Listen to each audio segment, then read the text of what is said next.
He didn't knock. That was the first thing Seraphine noticed. The way her father's front door swung open before anyone touched the handle, like the house itself had been waiting for this moment. Martin Ashcroft stood in the living room with a glass of bourbon trembling in his fist, and when he saw who was standing in the doorway, every shade of color drained from his face so fast it looked like someone had pulled a drain plug at the base of his skull. The man who walked in wore a dark overcoat that still carried the cold November air. He didn't look around the room the way strangers did. He looked at Martin the way a man looks at something he already owns. "You missed 3 meetings," the man said quietly. 3. Martin set his glass down, missed the table. The glass shattered on the hardwood, and nobody moved to clean it up. Seraphine sat in the corner chair with her hands folded in her lap, a half-eaten plate of Thanksgiving food growing cold on the side table, and a bruise along her left cheekbone that she hadn't bothered to cover anymore. Nobody in this house ever looked at it directly. They looked slightly past it, at the wall, at their phones, at the television, the way people look past a car accident when they don't want to be called as witnesses. Her Aunt Margaret was frozen mid-pour with a wine bottle. Her cousin Derek had his fork raised halfway to his mouth and hadn't moved in 10 seconds. The man's eyes moved across the room with the slow, unbothered deliberateness of someone taking inventory. Then they stopped on Seraphine's face, not past it, not around it, on it. And the room, somehow, got colder. If you've ever felt invisible in a room full of people who are supposed to love you, stay with me. Because what happens next changed everything. Subscribe to this channel so you don't miss a single chapter of this story. And drop a like, then tell me in the comments, what city or country are you watching from? I want to see how far this story travels. Her name was Seraphine Ashcroft, and she was 31 years old, and she had been disappearing for so long she'd nearly forgotten what it felt like to take up space. She wasn't dramatic about it. That was the part people never understood about women like her. She didn't cry in bathrooms or journal about her pain or build private shrines of resentment. She had simply learned, through years of careful calibration, how to make herself small enough to pass through any given day without drawing fire. She kept her voice even. She kept her face neutral. She kept her opinions in a locked drawer somewhere behind her sternum, and she had lost the key so long ago she'd stopped looking for it. She worked as an administrative coordinator for a mid-sized architectural firm in downtown Chicago. She was good at it, better than good. Her boss, a distracted man named Harlan, who consistently called her Stephanie, despite 3 years of corrections, had once told a client that the office practically ran itself. It did not run itself. It ran on Seraphine's 12-hour days, her color-coded filing systems, her habit of anticipating problems before they became fires, and her absolute refusal to let anything fall apart on her watch, even when everything around her already had. She lived alone in a studio apartment in Pilsen with a second-hand couch, a collection of houseplants she kept alive through sheer stubbornness, and a cat named Bishop, who had shown up at her fire escape 2 winters ago and simply refused to leave. She understood Bishop. She respected his logic. She had not wanted to come home for Thanksgiving. She had manufactured 3 separate excuses across the month of November: a work conflict, a migraine, a commitment to cover a colleague's shift. And her father had dismantled each one over the phone with the particular exhausted contempt of a man who knew he was being avoided and resented you for it anyway. "You come home," he'd said on the last call, his words already blurring at the edges with whatever he'd started on early. "You show up like a normal person. That's all I'm asking." She had come home. She had driven 2 hours through Thanksgiving traffic, arrived at the house she grew up in, helped her aunt carry dishes from the kitchen while her father held court in the living room, and spent 3 hours being asked questions about her love life, her apartment size, and whether she was still doing that office thing, as though administrative coordination were a temporary hobby she might eventually grow out of. The bruise had happened at 4:17 in the afternoon. She knew the exact time because she'd been glancing at the clock on the microwave, calculating how much longer she needed to stay before she could leave without it becoming a story people told about her. Her father had come into the kitchen for a refill, found her reorganizing the counter space to make room for the dessert dishes, and told her to stop moving his things. She'd said she wasn't moving anything, just shifting to the left. He'd said she always thought she knew better than everyone in the room. She'd said she was just trying to help. He'd set his glass down, turned around. The back of his hand caught her cheekbone before she'd even registered he was moving. It wasn't the first time. It wasn't the 10th. It had stopped being a shock years ago and become something more like weather, the kind of thing you checked for, prepared for, endured, and then didn't discuss. What made this one different was what happened after. Her Aunt Margaret had been standing 3 feet away. She had seen it. Her eyes had met Seraphine's for exactly 1 second, one honest, unguarded second. And then Margaret had picked up her wine glass, turned around, and walked back to the living room. And something in Seraphine's chest had gone very, very quiet. Not the numbing quiet she was used to. Something colder. Something that felt less like surrender and more like a door closing from the inside with the lock clicking into place. She had carried her dinner plate to the corner chair, sat down, and stopped pretending to participate. That was where she was when the front door opened without a knock. Lucien Viscari was 43 years old, and he had the kind of face that made people want to behave themselves without being entirely sure why. It wasn't threatening, exactly. It was precise. The bones of it were clean and angular, the expression neutral to the point of discipline, the eyes a particular shade of dark brown that registered everything and revealed nothing. He had 2 men with him. They stayed in the doorway. Lucien walked in alone. Martin. He said the name the way you say the name of someone who owes you something. Flat, patient, carrying weight. Martin Ashcroft was 62 years old and had been a moderately successful commercial real estate broker until the market correction 4 years ago had taken most of his portfolio and all of his discipline. He drank rye whiskey and blamed everyone in his orbit for the specific gravity of his failures. He had borrowed money from people he shouldn't have borrowed money from, in amounts he hadn't been honest about with anyone, for reasons he'd long since rationalized into someone else's fault. He owed Lucien Viscari $460,000. "This isn't the time," Martin said. His voice was working to sound firm and landing somewhere closer to brittle. "It's Thanksgiving. There are children here." There were no children present. Derek was 28 and worked in insurance. "There were no children at our first meeting," Lucien said. "Or our second. Or the third, which you didn't attend." He moved toward the center of the room with a calm that was more unsettling than any visible aggression. "I've been patient with you, Martin. You know that. The people I work with will tell you patience isn't something I'm known for. I just need more time. You've had time." Martin's hand was shaking. He grabbed the back of the armchair nearest to him, not to threaten anyone, just to have something solid to hold on to. Seraphine watched him from across the room. She had seen her father afraid before, but she had never seen him afraid of anything that wasn't inside himself. There was something almost clarifying about seeing him diminished by something external, something real. Lucien's eyes moved again. One slow circuit of the room, stopping at Margaret, briefly. At Derek. At the untouched food and the shattered glass still scattered across the floor. Then back to Seraphine. He looked at the bruise on her face for 3 full seconds, not flinching, not performing shock, just seeing it, acknowledging it, the way you acknowledge a fact. "Who did that?" he said. Not a question. The inflection was completely flat. The room went so still Seraphine could hear the furnace running somewhere below the floor. "She's clumsy," Martin said. "Always has been." The silence that followed that sentence had texture. It was the kind of silence that accumulates when everyone in a room has just heard something that cannot be unsaid and has simultaneously decided not to respond to it. Lucien looked at Martin for a long moment. Then he sat down in the armchair nearest the fireplace, crossed one ankle over his knee, and said, "Sit down, Martin." Martin sat. Seraphine did not look away. What happened next took approximately 40 minutes, and Seraphine heard most of it from her corner chair because nobody thought to ask her to leave, and she had stopped asking for permission to be present in rooms a long time ago. Lucien laid out the situation with the brisk clarity of someone reading a balance sheet. Martin owed $460,000. Martin had no means of repaying it in any reasonable timeline. Martin had, in fact, spent the last 6 months making the situation worse through a series of bad investments he'd made with money borrowed from a third party Lucien found distasteful.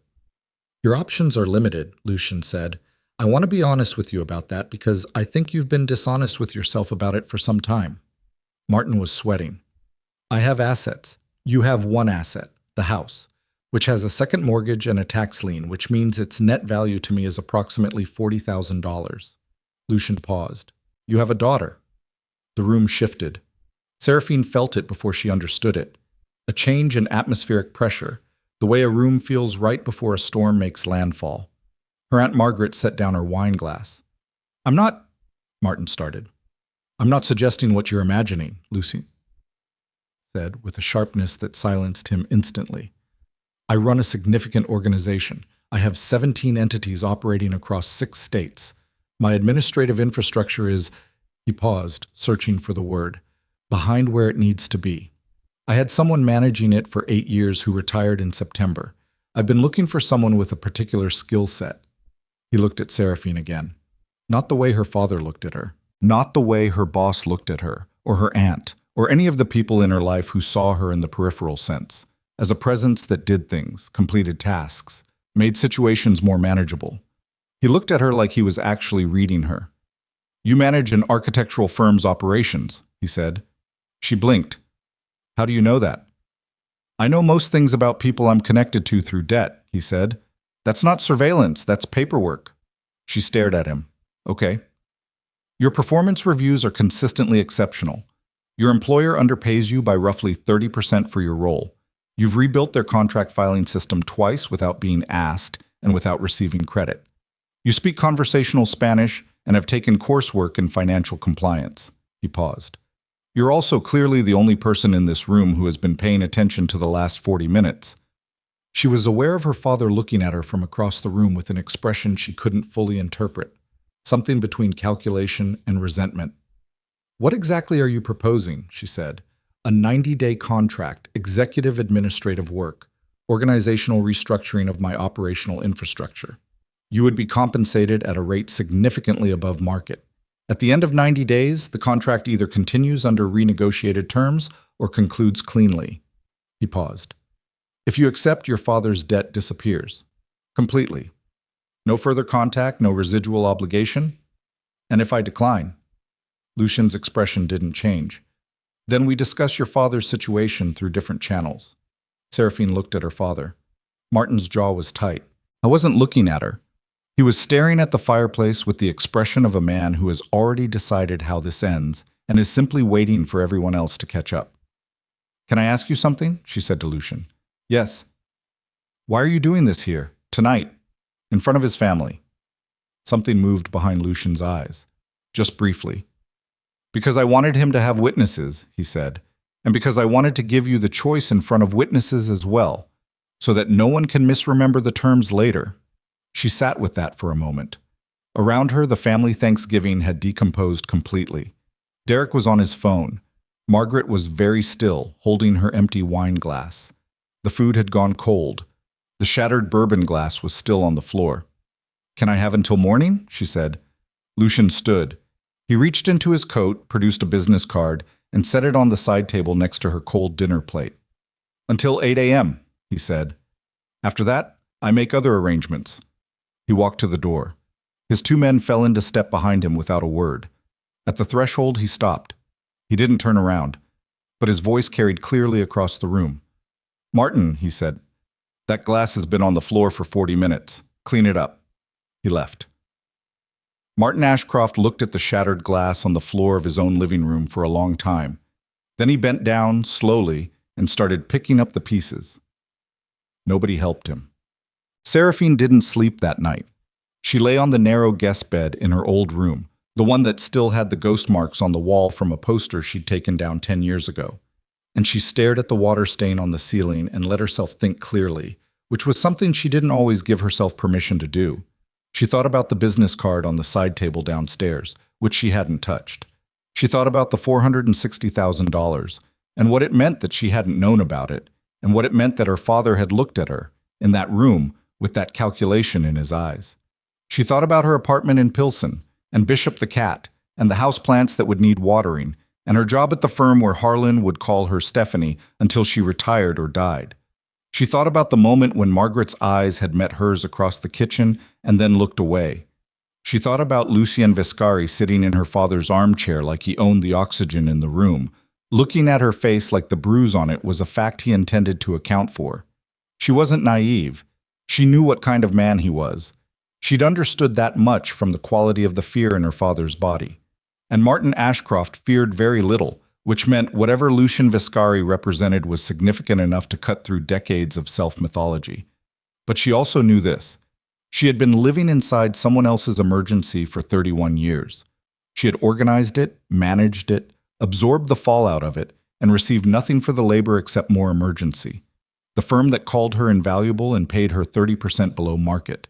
The father who needed her to be present and punished her for existing. The family that watched and looked away, over and over, with the practiced ease of people who had decided their own comfort was more important than her safety. Nobody had ever offered her a choice before, even a complicated choice, even a choice attached to significant risk, and a man whose business she didn't fully understand, and a situation she couldn't fully control. Still, a choice.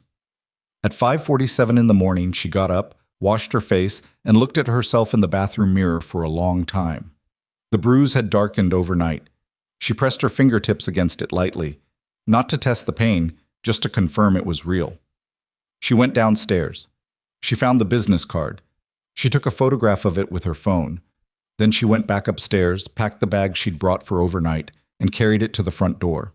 Her father was asleep in his chair, the television murmuring low, an empty glass on the side table. He looked smaller than she remembered. He usually did when he was asleep. She didn't wake him. She opened the front door. The November air hit her face, sharp and clean and indifferent, and she stepped outside. She didn't look back. At 7:52 in the morning, sitting in her car in a gas station parking lot 8 miles from her father's house, she dialed the number on the card. Lucian picked up on the second ring. "Ashcroft," he said. "I have conditions," she said. A pause. "Tell me." "Written contract, every term explicit. I see the document before I set foot inside whatever facility you're operating from. I have the right to walk away with 72 hours' notice if at any point the nature of the work changes from what you've described." Agreed. She hadn't expected that. She'd expected resistance, or at least delay. "Those are reasonable conditions," Lucian said. "I'll have the contract drafted today. You can review it with your own attorney if you choose." "I don't have an attorney." "You can hire one. I'd suggest you do." She looked out through the gas station window at the gray November sky and the parking lot and a man in a heavy coat filling his tank with his shoulders hunched against the cold. "One more thing," she said. "Yes. My father doesn't know where I'm living, and I want it to stay that way." A beat. Then, "That's already in the standard terms." She exhaled slowly. "Then I'll see you tomorrow." She ended the call.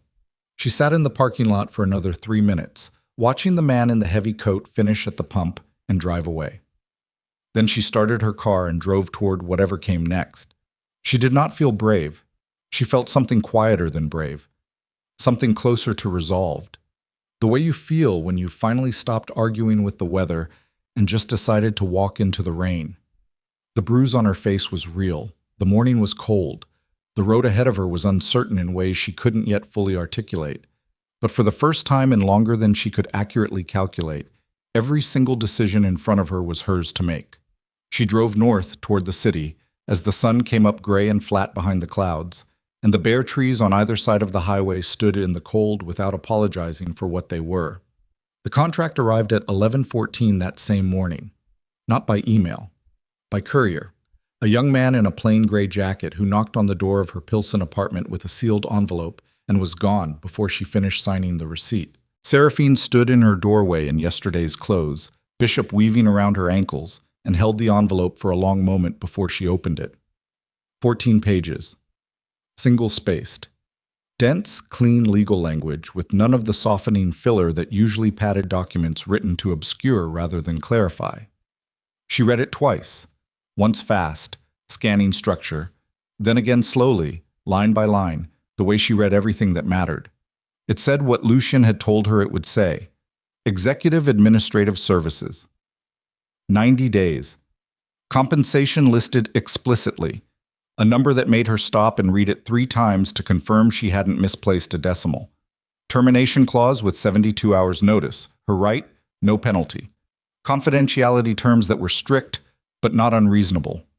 A single paragraph about physical safety on premises that was written with such unambiguous directness, it almost felt like an apology for the fact that it needed to be written at all. Martin Ashcroft's debt, discharged in full upon execution of the agreement. She called a lawyer. Not her own, she didn't have one, but a woman named Patrice DeLuis, whose card she'd kept from 2 years ago when the firm had navigated a contract dispute, and Patrice had been across the table from Harlan and had been, in Seraphine's private assessment, the sharpest person in the room. She left a voicemail. Patrice called back in 11 minutes. "I can see you in 2 hours," Patrice said. Bring the document." Seraphine brought the document. Patrice read it at her desk with her reading glasses pushed up into her hair and her pen moving in small, precise circles in the margins. She didn't speak for 20 minutes. When she looked up, her expression was careful. "This is unusually clean," she said. "Is that good or bad?" In my experience, documents this clean usually mean one of two things. Either the party drafting it is meticulous and intends to honor every term, or the terms that matter aren't in the document at all. She tapped the page. "I can't tell you which this is. What I can tell you is that there are no traps in here, nothing that creates liability for you, nothing that limits your ability to leave. The compensation is," she paused, "significant." "I know. And you understand what kind of organization you're entering." Seraphine looked at her. "What do you know about it?" "Enough to know that you should not be surprised if the administrative work occasionally involves things that keep you awake." Patrice set the document down. "That's not legal advice. That's just me being honest with you because you look like someone who can handle honesty." "I can." "Then here's what I'd add to the termination clause." Patrice slid the document across the desk and pointed. "Right here. A provision requiring 30 days written notice from his side as well, with the same no-penalty exit. As written, he can end the contract in 72 hours with compensation only through the last day worked. You want symmetry." Seraphine looked at the clause. "Will he agree to that?" "Only one way to find out." She sent the proposed amendment to the number on the business card at 4:30 that afternoon. At 4:47, the response came back. "Agreed. Revised document will arrive by 9 a.m. tomorrow. Report to the estate at noon." She fed Bishop. She watered the plants. She packed a bag with the careful, methodical thoroughness she brought to everything. Not overpacking, not underpacking, selecting each item with the quiet discipline of someone who had learned not to rely on being able to go back for things.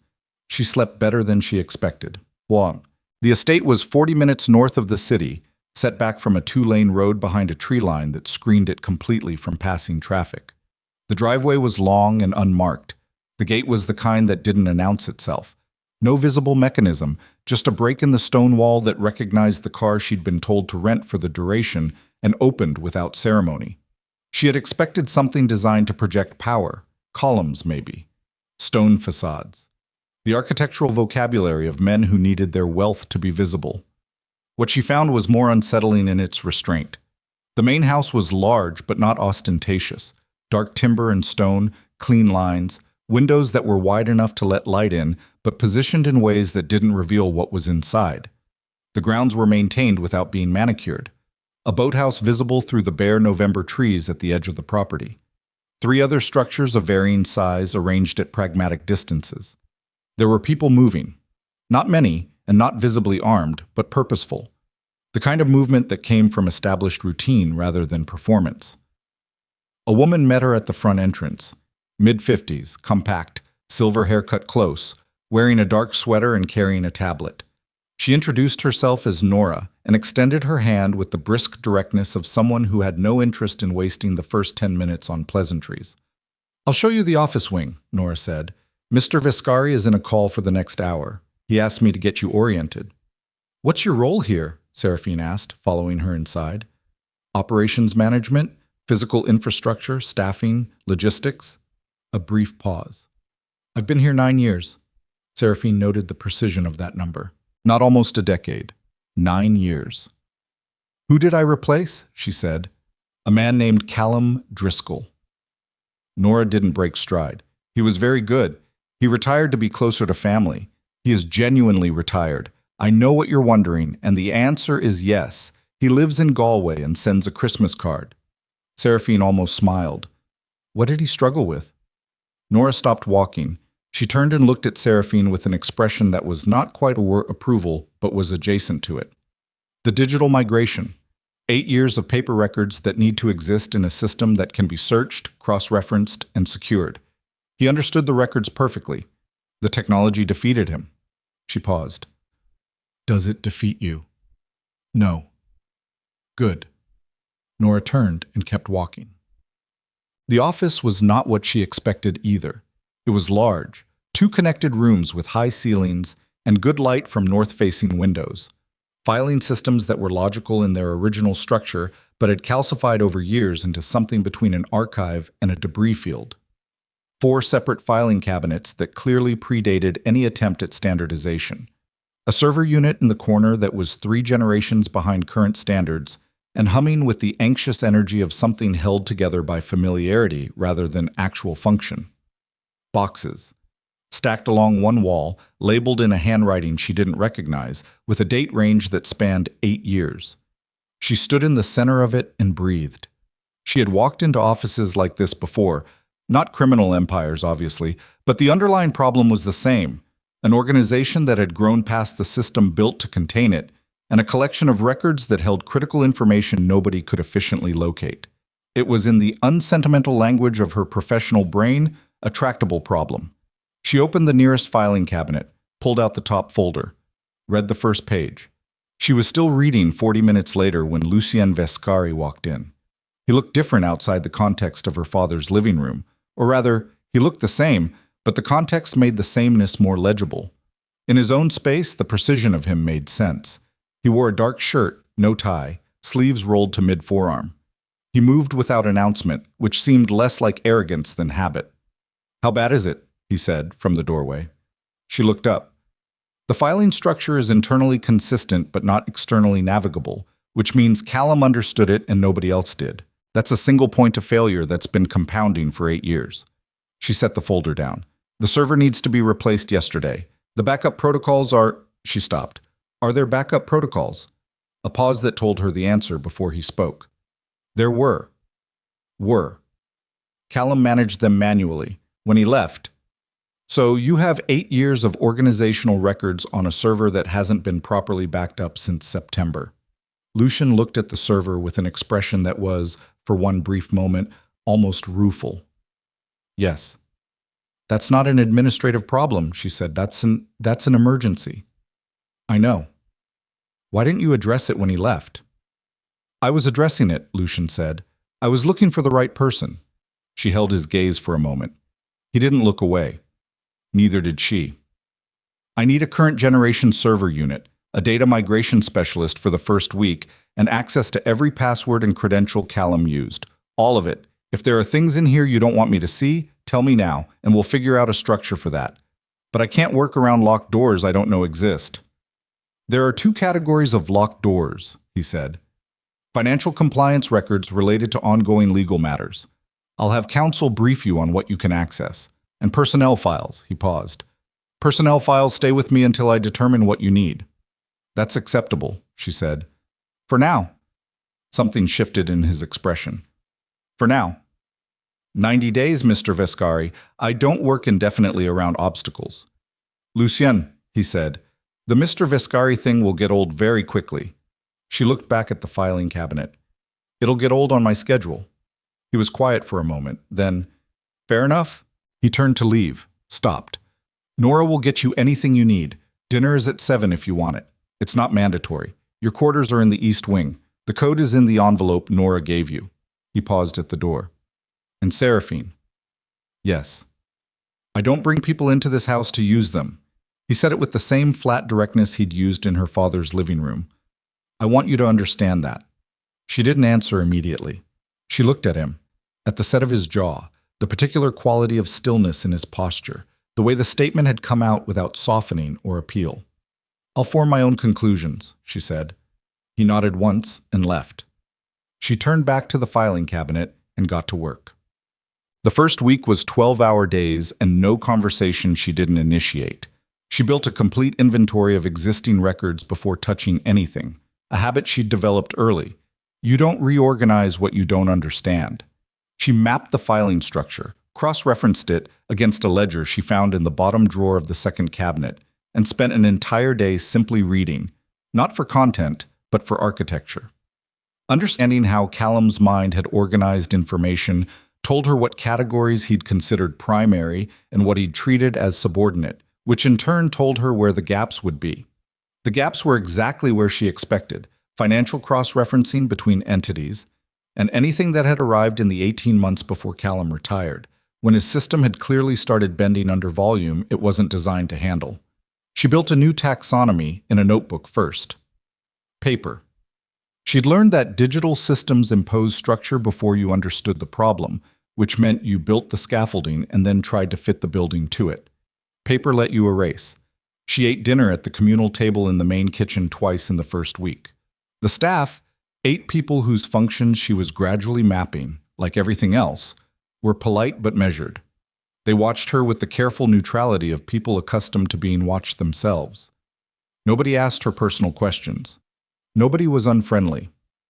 There was an unspoken protocol to the house that she was learning the way you learn a language, through immersion and repetition, without anyone handing you a grammar book. Lucien was present but not intrusive. He appeared in the office once a day, usually in the evening, and asked a single operational question that was always precisely the question she would have expected him to ask. It was, she admitted to herself on the 5th day, reluctantly, impressive. He wasn't managing her, he was tracking. On the 8th day, the data migration specialist arrived. His name was Tomas, early 30s, with the barely suppressed impatience of someone who was genuinely good at something and regularly deployed to clean up other people's disasters. He took one look at the server situation and made a sound in the back of his throat that communicated an entire paragraph. "How long?" she said. "For the migration?" 3 days if nothing's corrupted. He opened the panel on the back of the server unit. 4 if it is. "And if something's lost?" He looked at her over his shoulder. "Then we have a conversation about what was lost and where else it might exist." He paused. "Has anyone looked at this thing in the last month?" "I don't know." "Someone has," he said. "These access logs." He leaned in closer. "Someone ran a query on this system 6 days ago. External connection." Seraphine went very still. "Can you tell what they accessed?" "Give me an hour." She gave him 40 minutes before she went and found Nora. Nora received the information with a stillness that was different from calm. It was the stillness of someone running calculations behind a controlled face, the way a river looks smooth over the place where it's moving fastest. "You're certain," Nora said. "Tomas is. He'll have a full log in the next few hours." Nora set down the tablet she'd been holding. "Who else have you told?" "You're the first." Something passed across Nora's face. "Lucian needs to hear this directly, not through me." She looked at Seraphine with an expression that was more complicated than anything she'd shown in the first 8 days. "Do you understand what this means?" "It means someone inside this organization accessed your records from outside the building," Seraphine said, "which either means an external breach or someone with legitimate credentials used them from a remote location without authorization." "Or," Nora said quietly, "someone shared their credentials." The word shared landed in the room with specific weight. "Yes," Seraphine said, "or that." She told Lucien at 6:40 that evening, in the office, with the door closed. She laid it out the way she laid everything out, sequentially, precisely, without editorializing. The access log, the timestamp, the query that had pulled from the financial compliance files and a subset of personnel records. The fact that the connection had routed through a proxy that Tomas identified as a commercial anonymizing service of the kind that cost money and required setup. Lucien sat behind the desk, the first time she'd seen him behind the desk rather than beside it, and listened without interrupting. When she finished, he was quiet for 11 seconds. She counted. "Tomas," he said, "you trust his assessment. I trust his technical competence. I don't know him well enough to trust anything beyond that." Lucien looked at her. "That's an honest answer." "It's the only kind I have." He stood, moved to the window, not pacing, just repositioning, the way someone moves when they need their body to catch up to their thinking. "The personnel files that were accessed," he said. "What subset?" 3 files. The log doesn't show content accessed, only that the files were opened. Tomas says content logging would require a different system configuration. She paused. "I can tell you which 3 if you give me access to the personnel directory." He turned around, looked at her. I'll give you access, he said. He did it then, not later, not after a conversation about it, just walked to the desk and added her credentials to the directory on the screen, turned it to face her. She looked at the 3 file numbers from Tomas's log, cross-referenced. The names came up. She read them again. Lucien. Yes. 2 of these are active staff, she looked at him. 1 is yours. The silence in the room changed quality. Someone accessed your personal personnel file, she said, 6 days ago, from outside this building. He looked at the screen. His jaw was set so tight she could see the muscle working at the corner of it. But his voice, when it came, was even. Nora is the only other person with credentials that could access that file. I know. Nora has been with me 9 years. I know that too. He looked at her with an expression she couldn't fully classify, something between controlled anger and a grief he wasn't going to let surface in front of her. Is there another explanation? He said. There's always another explanation. Compromised credentials without consent. Someone watching over a shoulder. A technical vulnerability Tomas hasn't found yet. She paused. But you asked, so I'm telling you what the most direct reading of the evidence is. And what's that? That someone with access to Nora's credentials, or Nora herself, opened those files and passed what they found to someone outside. Lucien walked to the door, opened it, turned back. Don't tell Nora what Tomas found, he said. Don't tell anyone. Continue exactly as you have been. He looked at her with a directness that felt like weight. Can you do that? She thought about it. Actually thought about it, which she suspected he could tell. Yes, she said. But I need you to understand something. Tell me. If I find anything else in these records, anything that changes the picture, I'm bringing it to you the same day. I'm not sitting on information in this house. That's not how I work. He held her gaze for a moment. That's not how I want you to work either, he said. He left. The door closed behind him. Seraphine sat with the personnel directory open on the screen and the hum of the replaced server filling the silence, and felt the shape of something shifting, the way a building shifts before it shows the crack, deep in its bones where no one can yet see. 4 days later, Tomas found the second breach. This one was older, 12 weeks, predating Seraphine's arrival, predating Callum's retirement, buried in the system's archived access logs under a timestamp that had been manually altered, not well enough, Tomas said, but well enough to survive a casual look. The files accessed in the second breach were different. Financial records. Specifically, the compliance documentation for Lucien's 3 largest operating entities, the ones whose legitimacy rested on a complex architecture of legal structuring that had taken years to build, and that, if misrepresented or exposed in the wrong context, could be made to look like something it wasn't. Tomas printed the log and handed it to Seraphine without a word. She looked at it for a long time. Then she pulled her notebook, turned to a clean page and wrote 2 columns. In the first column, everything she knew with certainty. In the second column, everything she suspected. The certainty column was short. The suspicion column was not. She was still writing when her personal phone buzzed on the desk beside her. Unknown number. She almost didn't answer it. She answered it. Seraphine Ashcroft. A man's voice, smooth, measured, with a cadence that suggested practice. I want you to know that you are in a great deal of danger, and the man you're working for has not been honest with you about why. She didn't speak. My name is Vincent Marcelli, the voice said, and I think it's time we had a conversation about what's really in those files you've been organizing. She looked at the notebook in front of her, at the 2 columns, at the closed door of the office and the sound of the estate operating around her with its established rhythms and its 9 years of loyalty and its compromised server and its 3 accessed files and its 1 man whose own personnel record had been opened from the outside by someone with legitimate credentials. She looked at the phone in her hand. How did you get this number? She said. A pause. Then, with a warmth that was entirely manufactured, your father gave it to me. The notebook was still open in front of her. The pen was still in her hand. And somewhere in the back of her mind, a door she hadn't known was standing open slowly, quietly, clicked shut. She hung up without saying another word. That was the first decision. It came before thought, before strategy, before any of the careful analytical processing she usually applied to problems.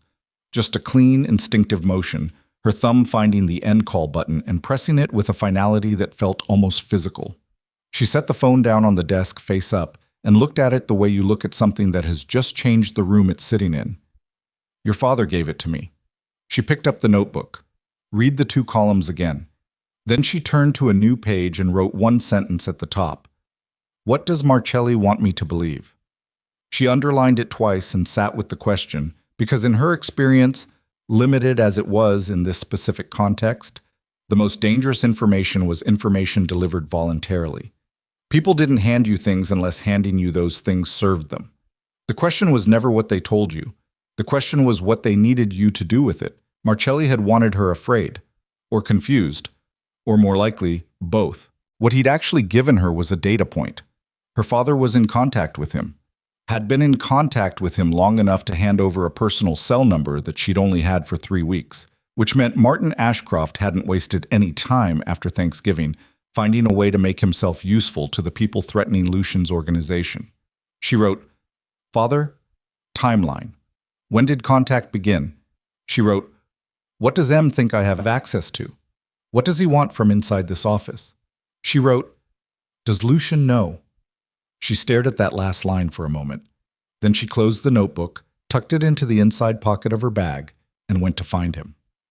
I was in the room they called the map room, not because it contained maps, but because it contained 3 large wall-mounted screens that displayed operational logistics in a format that looked, from the doorway, like a city scene from altitude. 2 men she didn't know by name were with him, both leaning over a table with printed documents spread between them. Lucien was standing with his arms crossed and his eyes on the center screen, and he didn't look up when she appeared in the doorway, but his posture changed, the smallest tightening across the shoulders that told her he knew she was there. Give me 10 minutes, he said to the room. The 2 men gathered their papers without comment and left through the side door. Seraphine stepped inside and pulled the door closed behind her. She told him about the call. All of it. The number, the voice, the name, the last sentence. She told it in order, without inflection, the way she told him everything, because she had discovered in the past 2 weeks that Lucien processed information better when it arrived undecorated. He didn't need her interpretation. He needed the facts, and he was fast enough to build from them himself. When she finished, he didn't move for a long moment. Then he said, he called your personal cell. Yes. Which you've used exclusively from inside this property since you arrived. Yes. Which means the number was obtained before you arrived. He turned from the screen. Your father had it before Thanksgiving. Or he got it from someone who did. She met his eyes. I know what you're thinking. I need to know if you're right. What am I thinking? That this wasn't reactive. That Marcelli didn't start paying attention to me because I walked into this house. I was paying attention before. She paused. Which means my father didn't just hand over a number out of desperation. He handed it over as part of something that was already in motion. The muscle in Lucian's jaw moved. Yes. Tell me what you know. He looked at her for a moment with an expression she hadn't seen before. Not reluctance exactly, but something adjacent. The expression of someone about to hand over weight they've been carrying alone and not yet certain the other person is ready for it. Sit down, he said. I'll stand.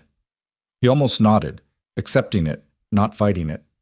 He pulled a chair from the table and sat himself, forearms on knees, which was the most unguarded posture she'd seen from him, and that alone told her something significant was coming. 3 months before Callum retired, he began, I started noticing irregularities in the financial reporting from one of our subsidiary operations. Small discrepancies. The kind that could be explained by clerical error, timing differences, normal variance. I flagged them. The man who manages our financial compliance, a man named Gerald Foss, who has been with this organization for 11 years, reviewed them and told me they were exactly that. Clerical, explainable. But they weren't, Seraphine said. No. How long has Foss been working for Marcelli? Lucien looked at her. I don't know when it started. I know that it has been happening. The records you've been organizing contain the proof. Buried in 3 years of financial documentation that Foss structured specifically to be unnavigable to anyone who didn't already know what they were looking for. She absorbed this. You've known. I've suspected there's a difference. Not much of one.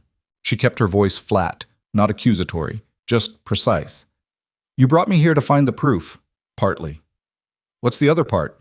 He stood, moved back to the screens. Marcelli has been building a case for a civil proceeding, a fraudulent one. Documents fabricated to support a claim that this organization has been operating outside its legal structure for the past 4 years. If those documents are authenticated before I can produce the originals that disprove them, I lose everything. Not to law enforcement, to a civil arbitration that Marcelli has spent 2 years quietly arranging through a series of proxies. He paused. He needs 2 things. The original financial records that would expose his documents as fabrications, so he can destroy them. And he needs someone inside this house who can confirm their location. The room went very quiet. Foss doesn't know where the originals are, Lucian said. He's been looking. The second breach Tomas found. That was Foss. He was searching. And the first breach. The one 6 days ago. Lucian was silent for 3 seconds. I don't know yet. Nora, she said. I don't know. You have to consider it. I'm considering it. His voice came out harder than he intended. She heard him correct for it. The slight pause. The deliberate easing. I have known Nora for 9 years. I know. She has... He stopped. Started again. She has more reason to be loyal to this organization than almost anyone in it. Loyalty and desperation aren't mutually exclusive, Seraphine said quietly. People who need something badly enough will do things they'd never otherwise consider. That's not a character flaw. That's human mechanics. He looked at her. Something in his face shifted, not toward her exactly, but in her direction. The recognition of someone seeing a thought they'd been avoiding named clearly by someone who had no stake in protecting them from it. What does Nora need? Seraphine said. Silence. Lucien. Her daughter, he said, quietly. The word landed differently than the others. She has a daughter in Boston, 26. There were some debts, serious ones, from a period when she was very young and made very poor decisions. I helped manage that situation 2 years ago. I thought it was resolved. Seraphine looked at him. And if it wasn't resolved, if Marcelli found out about it and found a way to reopen it, then Nora would have been approached from a position of impossible pressure, he finished. And she would have had no way to tell me without exposing something she'd spent 2 years believing I didn't know the full extent of. The pieces sat between them in the air. She didn't betray you because she wanted to, Seraphine said. That doesn't change what she did. No, but it changes what you do about it. He looked at her for a long moment. Then he turned back to the screens and stared at the operational map of his organization. 17 entities, 6 states. A structure built over 20 years through a combination of ruthlessness and discipline, and something that, in this room, at this moment, was starting to look like something less armored than she'd initially assumed. The originals, she said. The financial records that disprove Marcelli's case. Where are they? Physical documents, paper. He glanced at her. Callum's system. She understood immediately. They're in the archive. Filed under a structure only Callum fully understood. He paused. And possibly you now. She thought about the 8 days she'd spent mapping Callum's taxonomy. The filing structure, the cross-references, the secondary ledger, the way he'd treated certain document categories as primary. The one cabinet she hadn't fully inventoried yet. The fourth one, the oldest, with the lock that required a separate key Nora had given her on day 2 and that she'd set aside while she dealt with the server migration. The fourth cabinet, she said. Lucian looked at her sharply. Fourth from the left, she said, bottom 2 drawers. He labeled them with general compliance references, but the cross-indexing doesn't match the other cabinets. It's the same system but offset by a category that doesn't appear anywhere else in the taxonomy. She paused. I noticed it and put it aside to come back to. I assumed it was a subcategory I hadn't encountered yet.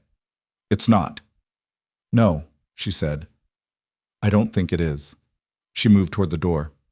Seraphine. She stopped. Marcelli knows you're in that office, Lucian said.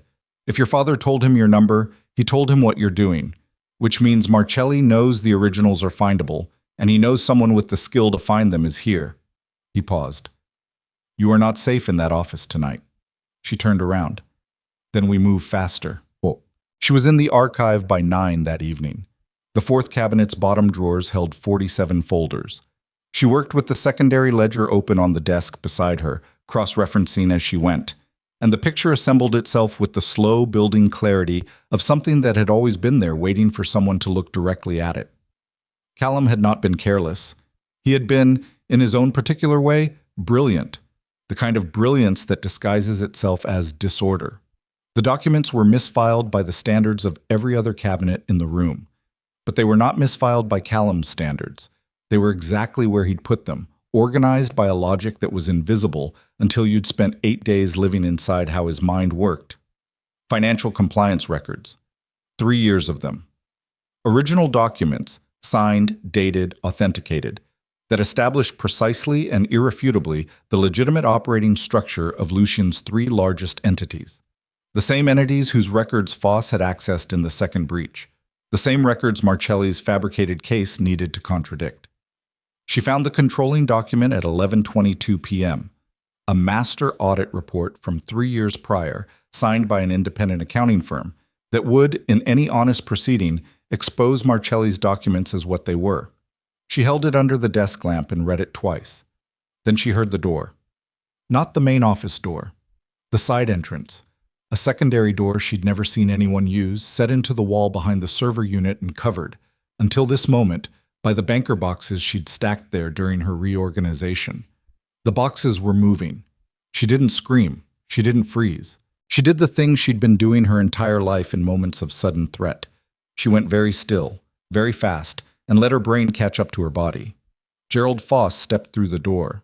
He was 58, thin, with the precise and self-contained manner of a man who had spent decades making himself unremarkable. He wore a coat that still had outdoor cold on it. He was carrying nothing visible, but his right hand was in his coat pocket, and it was not relaxed. He looked at her with an expression that was somehow the most frightening thing about him, because it wasn't threatening or frantic or even particularly hostile.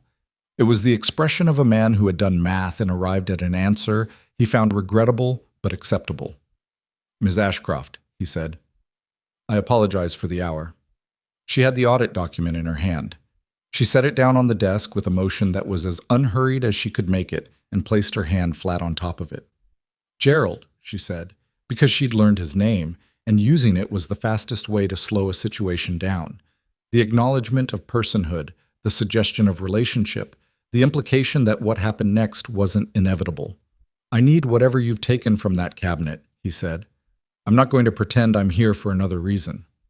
"You've been looking for these records for months." "Yes." "You couldn't find them because Callum's system was opaque to you." "Callum was protective of certain things," Foss said. He moved 2 steps into the room, not toward her, just repositioning. "He didn't fully trust me. That turned out to be perceptive of him." "How long?" she said. He looked at her. "Does it matter?" "It matters to me." 2 years. He said it without flinching, which was almost worse than if he'd looked ashamed. "Marcelli's organization has something I need to keep protected. The same way Nora's daughter has something she needs protected. He's very good at finding leverage." "What does he have on you?" A pause. "My son," Foss said. "He's not—" "My son made serious choices, the kind that carry serious consequences. Marcelli interceded, and then he owned me." She looked at him. At the coat and the hand in the pocket, and the 11 years of institutional knowledge behind his eyes, and the specific exhaustion of a man who had been carrying something corrosive for a long time. "Gerald," she said carefully, "what's in your coat pocket?" The silence stretched.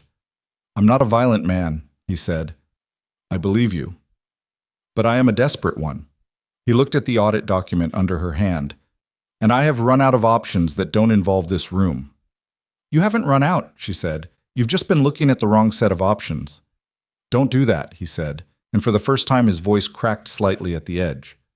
"Don't manage me. I've watched you in this house for 2 weeks, and I know what you do. You arrange things. You make them navigable. This isn't navigable." "Everything is navigable," she said.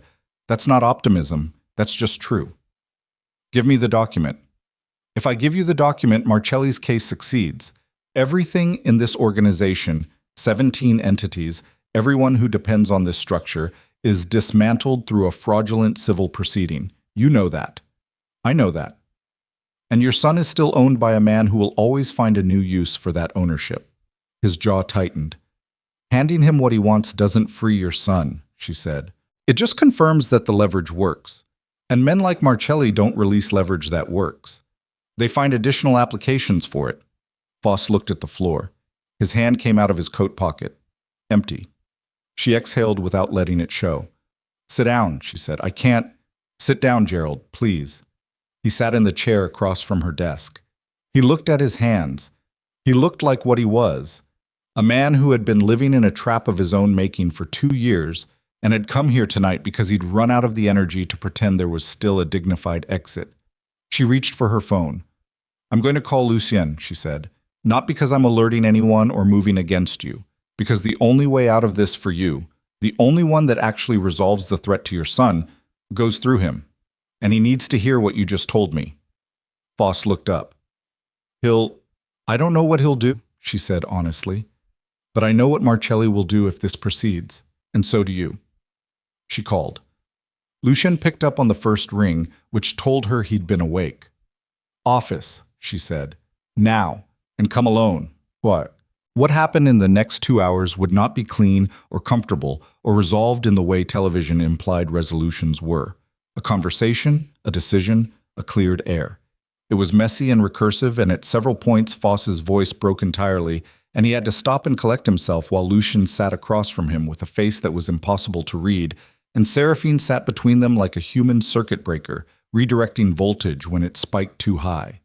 Foss gave them everything. Names, dates, the structure of Marcelli's approach, the specific documents Marcelli had fabricated, and where he'd sourced the forgeries, the timeline of the planned arbitration, the identity of the proxy firm managing the legal proceedings. He gave it with the exhausted thoroughness of someone emptying a wound, not because it didn't hurt, but because keeping it in had started hurting more. Lucien listened, all of it, without once interrupting. When Foss finished, Lucien was quiet for a long time. Then he said, Your son's name. Foss looked up. Tell me his name and what Marcelli has on him specifically, Lucien said, not because I'm making any promises, but because I don't operate without full information, Foss told him. Lucien wrote it down, set the pen down. Go to your quarters. Don't contact anyone outside this estate tonight. We'll discuss next steps in the morning. After Foss left, Seraphine and Lucien sat alone in the office with the audit document on the desk between them and the replaced server humming in the corner and the November dark pressing against the north-facing windows. Nora, Lucien said. She needs to be told what Foss said. Not confronted, told. There's a difference. I know the difference. Do you trust her enough to tell her? He looked at the document. I don't know. Then you need to figure that out by morning, she said. Because Marcelli called me tonight, and he called me for a reason, and the reason is that he's moving faster than his original timeline. She paused.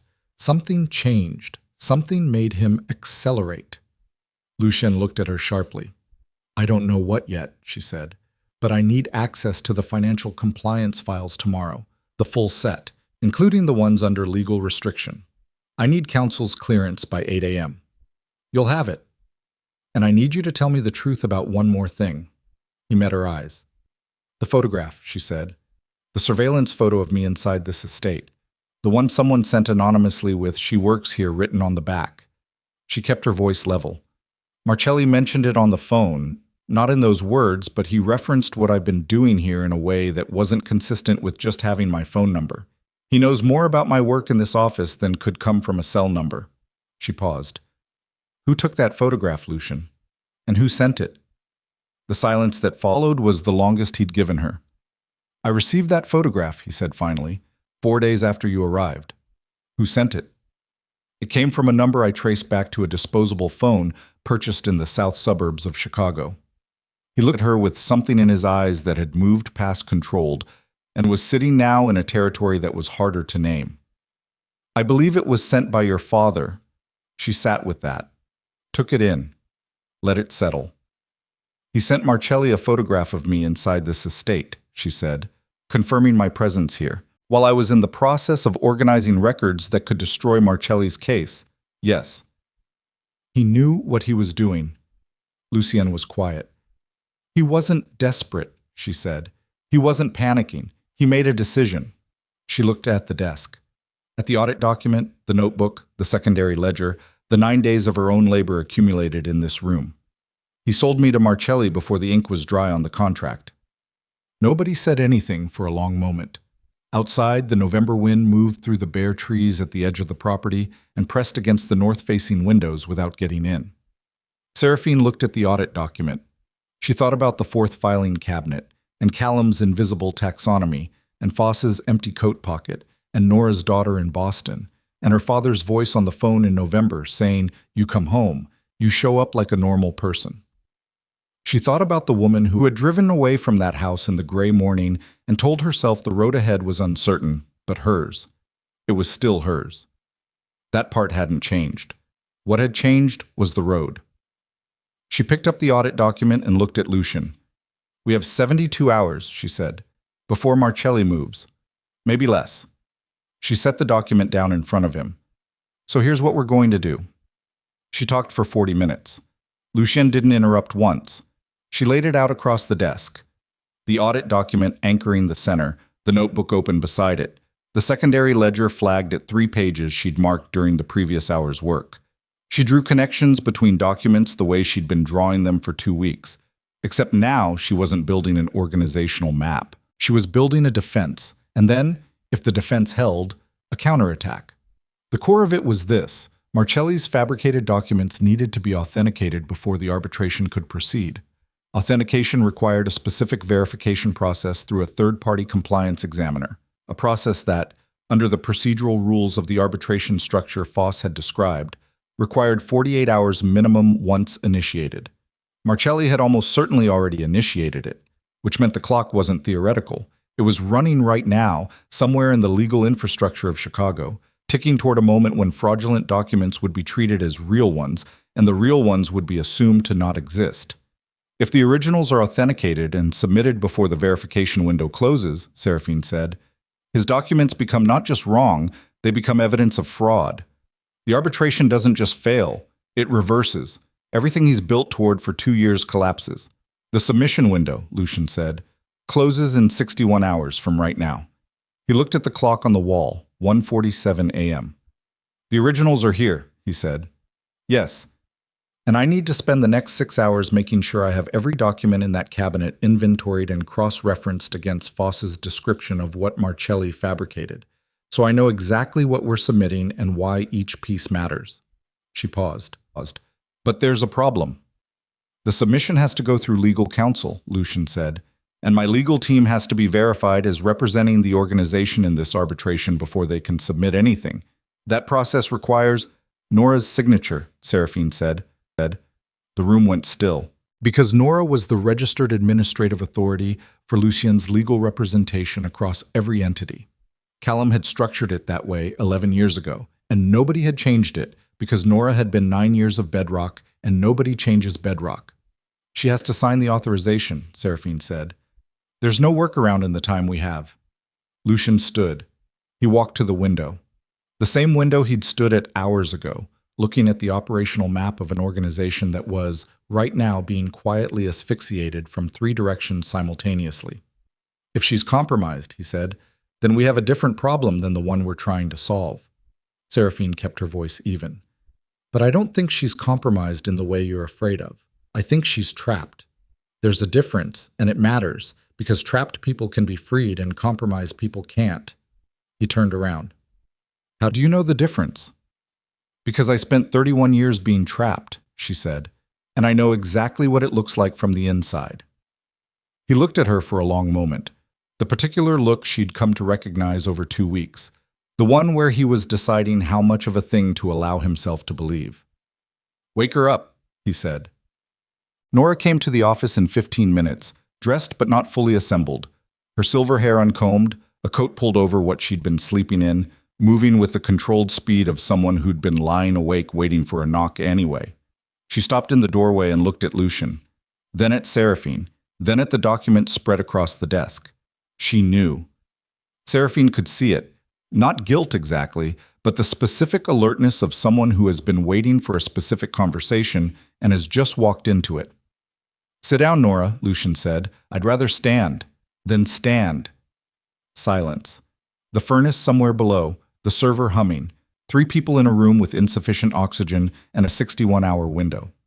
Tell me about your daughter, Lucian said. Nora's jaw tightened so hard Seraphine heard the sound of it. A breath in through the nose, controlled, deliberate. Her name is Clara, Nora said. She's 26. She made poor choices when she was 22, and the consequences they were serious. Her voice was level, but the levelness was costing her something. You helped 2 years ago. I believed it was resolved. It wasn't, Lucian said. No, barely audible. Marcelli found it. I don't know how. 6 weeks ago, he contacted me through an intermediary. He told me Clara's situation could be made significantly worse, or it could remain resolved, depending on whether I was cooperative. She paused. He asked for one thing, access to your personnel files and the compliance records. And you gave it. Not a question, flat as a road. I gave him access twice, Nora said. The first time 12 weeks ago. That was before he had me. That was someone else. Someone I didn't know was watching. She looked at Lucian. The second access 6 days ago. That was me. He had Clara. He had leverage I couldn't neutralize. And I could not find a way to tell you without exposing what she'd done and how much of it you actually knew. I knew all of it, Lucian said quietly. Nora closed her eyes. Just for a moment. One breath. I know, she said. I know that now. The room held that for several seconds.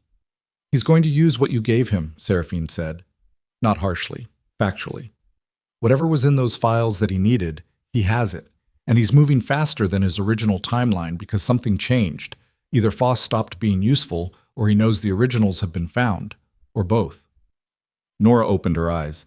She looked at the desk, at the audit document, the inventory, the flagged ledger pages. You found Callum's records, she said. Yes.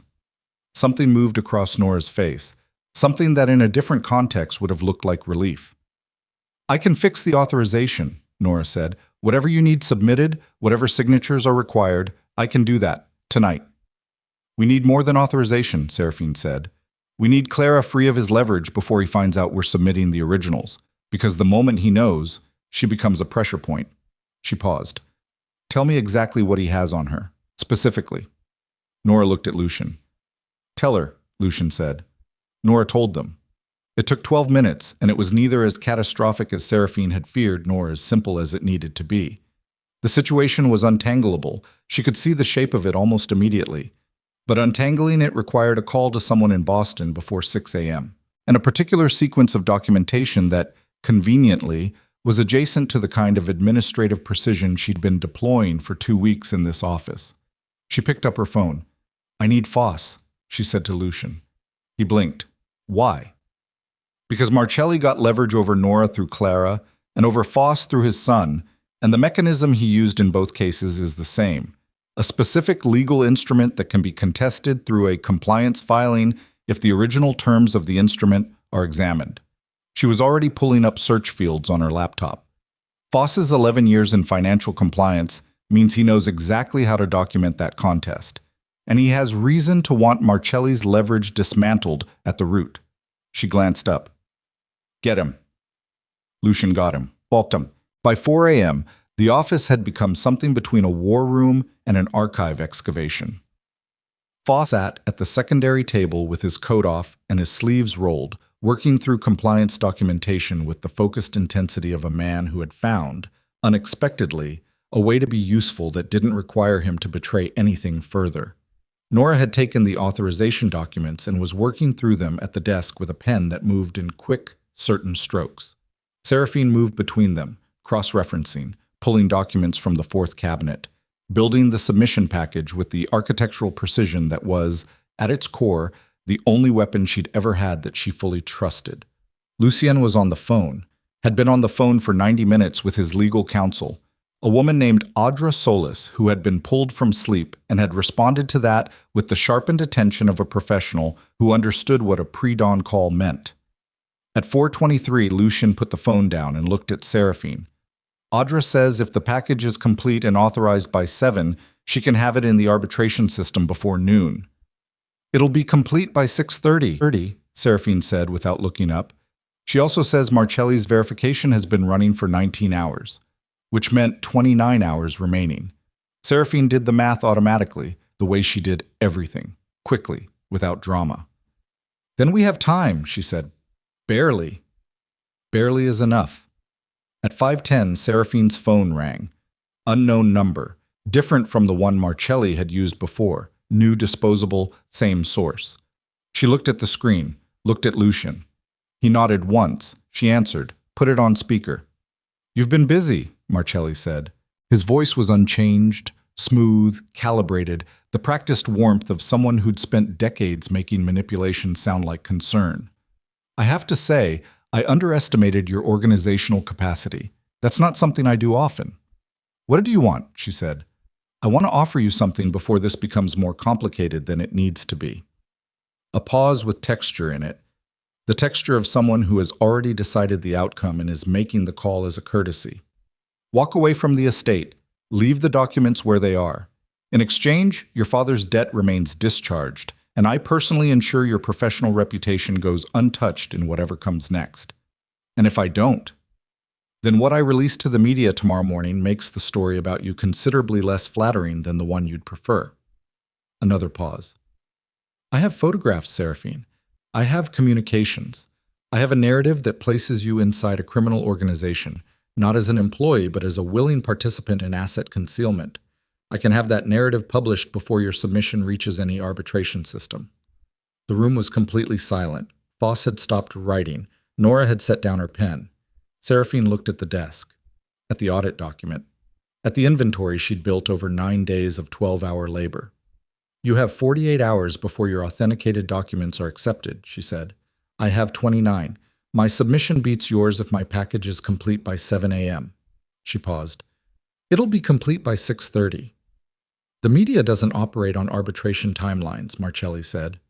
No, she agreed, but defamation law does. And I have a lawyer who has been awake for the last 3 hours who would find the opportunity to demonstrate that your narrative is fabricated using the same documents that expose your arbitration case as fraud. She paused. Professionally satisfying. Silence on the line. Your father, Marcelli said. A different tone now. Less polished, something harder underneath. He told me you were pragmatic. I believed him. This doesn't feel pragmatic. My father, she said, has never known what I am. She ended the call. The room stayed quiet for 3 full seconds. Then Foss picked up his pen and went back to writing. At 5:47 a.m. Everything changed. The call came to Lucian's phone, not his personal line, but the operational line, the one that handled estate communications. He looked at the screen, and something in his face shifted in a way Seraphine had not seen before. He answered, listened for 40 seconds without speaking. When he lowered the phone, he looked at her. Marcelli has people outside the gate, he said. 3 vehicles. They arrived 12 minutes ago. Seraphine's hands went still over the keyboard. Legal? She said. No. His voice was controlled in the specific way that told her the control was deliberate. Not legal. The word not legal sat in the and rearranged the furniture. How many on the property right now? She said. 7 inside, armed. He was already moving toward the door. I need you to stay in this room and finish the package. Lucien, finish the package. He stopped at the door and looked at her with a directness that had no room in it for argument. That is the only thing that matters right now. Everything else I can manage. The document cannot manage itself. He left. The door closed. Nora looked at Seraphine. Her face was pale, but her jaw was set. He's right, Nora said. I know he's right, Seraphine said. She looked at the screen, looked at the package. 83% assembled, 17% remaining, 43 minutes of work if nothing interrupted her. She started typing. The next 40 minutes were the most precise of her life. She was aware, at the edges of her concentration, of sounds from outside the office. Not close, not in the house, but present. The movement of people, voices at a distance. Once, something that might have been a vehicle accelerating on gravel, and once, A silence so complete it was louder than anything preceding it. Foss kept working. Nora kept signing. Seraphine kept typing. At 6:19, she hit a wall she hadn't anticipated. The authentication certificates for two of the original documents, specific compliance records from 3 years prior, required a countersignature from the accounting firm that had produced them. The firm's name was in the document. Their authentication code was present. But the digital verification portal required a live confirmation from a current representative of the firm, and it was 6:19 in the morning. She looked at the firm's header, looked at the document date, cross-referenced with the ledger. "Foss," she said. He looked up. The authentication countersignature for documents 41 and 42. "The firm is Grantham Petrick. Do you know anyone there?" His expression shifted. "I know the partner who managed this audit." "Is he reachable at 6:20 in the morning?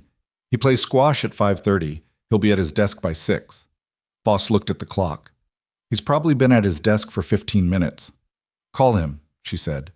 He called. The partner, a man named Warren, who apparently had no difficulty being telephoned about a 3-year-old audit before 7 in the morning, and demonstrated this by asking a single clarifying question and then saying he'd have the digital confirmation in the system in 10 minutes, delivered in 8. The counter signature populated at 6:31. Seraphine looked at the complete package on the screen, 107 documents, cross-referenced, authenticated, organized with the particular legibility of someone who had spent 2 weeks learning exactly how this archive spoke. She called Audra Solis. "It's ready," she said. "Sending me the secure link now?" "Sending now." She transferred the package. Watched the upload bar move across the screen with the slow, excruciating patience of a process that didn't understand urgency and didn't need to. At 6:44 a.m., Audra said, "I have it. Complete?" "Complete. I'll have it in the system by 9, 2 hours ahead of your window." Seraphine set the phone down. She sat for a moment in the quiet of the office, the server humming, Foss exhaling slowly across the table, Nora standing at the window with her arms crossed and her eyes on the pale gray light beginning at the tree line. Then the side door opened. Not the main entrance, the side door. The same one Foss had used the night before, now propped open, and through it came Lucien, moving with the slightly altered gait of someone carrying an injury they're not drawing attention to. His left hand was wrapped in something dark around the palm. His coat had a tear across the shoulder she didn't think was there before. He looked at her. "Done," she said. He stopped walking. Something went out of his posture, not collapse, nothing that dramatic, just the small involuntary release of a body that has been held at maximum tension and has just received permission to ease by 1 degree. "Audra has it," she said. 9 a.m. submission. He looked at the clock, looked at her.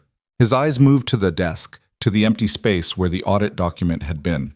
Now part of a 107-document submission, traveling through a secure legal transfer system toward an arbitration process that would, in 27 hours, expose Vincent Marcelli's case as the construction it was. "The vehicle's outside," she said. "Handled." His voice was dry. "Legally handled. 2 of them left when my legal team arrived. The 3rd required a more direct conversation." "Are you—" "I'm fine." She looked at his wrapped hand. "I've had worse," he said. "That's not what I asked." He met her eyes. For a moment, something moved through his expression that was neither the operational precision she'd come to expect, nor the controlled remove he wore like structure. "I'm fine," he said again. Quieter. Different. She nodded. Nora made coffee. Nobody asked her to. She simply moved to the small kitchen unit in the corner and started the machine, because after 11 years she understood that some moments required something ordinary to stand in the center of them. They drank it in silence. The 4 of them, in the gray early morning light of a room that smelled like paper and stale air, and the particular exhaustion of people who have pushed through a night to the other side of something. At 8:02, Audra Solis called. Seraphine answered. "I need to tell you something before I submit," Audra said. Her voice had a quality to it that made Seraphine's hand tighten on the phone. "I've been reviewing the package. It's solid, exceptionally solid. But I've been looking at Marcelli's verification timeline, and I'm seeing something that concerns me." "Tell me." "His documents are already in the verification queue. Standard timeline. They get authenticated in 22 hours. But there's a flag on the queue. An expedited processing request filed last night. Seraphine went still. How expedited? 4 hours, Audra said. Marcelli paid for emergency authentication. His documents could be verified in 4 hours, not 22. A pause. Which means my 9 a.m. submission doesn't beat his window. It falls inside it. And if his documents authenticate before I can get a contest motion filed, how long to file a contest motion? Seraphine said. I can do it in 90 minutes if I have grounds. What grounds do you need? Evidence that the documents being verified are fabricated. Specific evidence, not assertion. Audra paused. Something that would cause the verification examiner to pause the process pending review. Seraphine looked at the desk. She looked at the one document she hadn't included in the package. She'd set it aside 3 hours ago. Not because it wasn't relevant, but because she hadn't fully understood what it was yet. A single page from the fourth cabinet, filed in what should have been a dead subcategory, handwritten annotations in the margin, in a hand that wasn't Callum's. She picked it up, read it again. The annotations were dates, and beside each date, a notation in abbreviated form, not Callum's abbreviation system, which she knew by heart now, but a different one. She'd assumed it was a previous filing system, pre-Callum, something from the organization's earlier structure. She looked at the dates, looked at the notations, cross-referenced against Foss's testimony from 2 hours ago. The handwriting wasn't from before Callum, it was from Gerald Foss. And the dates were the dates on which Marcelli's fabricated documents had been created. She looked at Foss across the table. He looked back at her. He'd seen her pick it up. He'd been watching her read it. You made a record, she said. His voice, when it came, was very quiet. I kept one copy, in a place I knew would survive. You filed it in Callum's system. He wouldn't have understood what it was. Nobody would. A pause. Except someone who knew both systems. She looked at the page for one more second, then she picked up the phone. Audra, she said, I'm sending you one more document. File the contest motion the moment it arrives. She photographed the page, sent it, watched the sending indicator complete. Got it, Audra said. 15 seconds of silence. This is... Where did you find this? Fourth filing cabinet, Seraphine said. Bottom left drawer. This is going to work, Audra said. Not celebratory. Just precise. Professional. The voice of someone who has just seen a case click into focus. I'm filing now. The examiner will receive a hold request in 12 minutes. Seraphine set the phone down. The room was very quiet. Outside, the November morning had arrived without announcement, gray and cold and indifferent, the way Chicago mornings arrived. The tree line at the edge of the property, emerging from darkness into the flat pale light of a day that didn't know or care what had happened in this room overnight. Lucian was looking at her. Foss kept a record, she said. I heard. He hid it in the one archive he knew would eventually be organized by someone who could read both systems. She looked at Foss. You were waiting for the right person to find it. Foss set down his pen. He looked at his hands. I was waiting, he said carefully, to not be alone with it anymore. Nobody spoke for a moment. Then Lucien's operational phone rang. He looked at the screen. Something shifted in his face. Not alarm, but the particular alertness of a change in situation. It's Marcelli, he said. The room contracted. Lucien looked at Seraphine, a question in it, not for permission, but something more complicated. The look of a man checking whether the person beside him is still standing. She was standing, he answered, put it on speaker. Marcelli's voice came into the room, and it had changed. The polish was still present, but something underneath it had shifted, a new frequency running below the smoothness, like a crack in a surface that hasn't yet broken through. You've been more resourceful than I expected, Marcelli said. I want you to know I respect that. What do you want? Lucian said. I want to propose a resolution that works for both of us. The arbitration has become complicated. I'm willing to discuss terms. Terms, Lucian said. A division of the northern operations, clean, documented. You retain the primary structure. I take the subsidiary holdings. No further legal action from either side. The silence that followed lasted exactly 4 seconds. You're asking me to give you a portion of what I built, Lucian said, in exchange for withdrawing a fraudulent case that you're about to lose. I'm asking you, Marcelli said, and the polish was thinner now, to consider what happens after the arbitration. Win or lose, these things have afterlives. Investigations open, scrutiny develops. The kind of attention that follows a high-profile legal defeat has a way of finding things that were never part of the original dispute. "Are you threatening him?" Seraphine said. A pause. "Ms. Ashcroft, I didn't expect you to still be involved." "Answer the question." "I'm describing the practical landscape of what happens when two organizations in our industry go to war publicly," Marcelli said. "It's not a threat. It's an observation." "Your examiner has received a hold request," she said. "Your authentication is paused, and the contest motion establishing that your documents are fabrications will be on the arbitration record within the hour. Whatever you're about to offer, you're offering it from a position that gets weaker every minute this conversation continues." Silence on the line.